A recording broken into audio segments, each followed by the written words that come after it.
नागपूरमध्ये आणखी एक अपघाती मृत्यूची घटना समोर आली आहे। पारडी पोलीस ठाण्याच्या हद्दीत 24 जानेवारी रोजी दुचाकी अनियंत्रित होऊन डिवायडरला धडकली। धडकेनंतर दुचाकी स्वार थेट उड्डाण पुलाखाली कोसळल्याने तो गंभीर जखमी झाला। जखमी अवस्थेत त्याला तातडीने रुग्णालयात दाखल करण्यात आले, मात्र उपचारादरम्यान त्याचा मृत्यू झाला। या घटनेची माहिती पारडी पोलीस ठाण्याचे वरिष्ठ पोलीस निरीक्षक सुनील कुमार काकडे यांनी दिली असून अपघाताचा पुढील तपास सुरू आहे।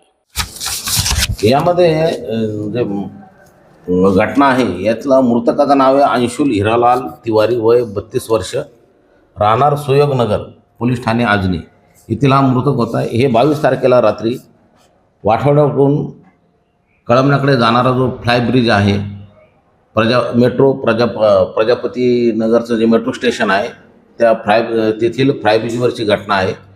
तर मृतकाच्या बुलेट गाडीवर होते ते बुलेट गाडीवरून त्यांची गाडी अनियंत्रित झाल्याने ती गाडी उजव्या काठाड्याला घासलेली आहे आणि डॅमेज झालेली, आणि ते अनियंत्रित झाल्याने ते मृतक खाली पडले।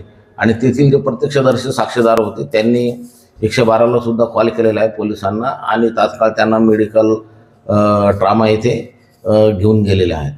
तर त्यानंतर डॉक्टरांनी त्यांना उपचारादरम्यान मृत घोषित केलेले आहे। त्याबद्दल अजून ड्रिंकबद्दल काही उपलब्ध नाही आहेत, ते रिपोर्ट आल्यानंतर त्यात कळेल। त्या गाडी मोटरसायकल बुलेट आहे आणि गाडीचा क्रमांक MH31FY 0375।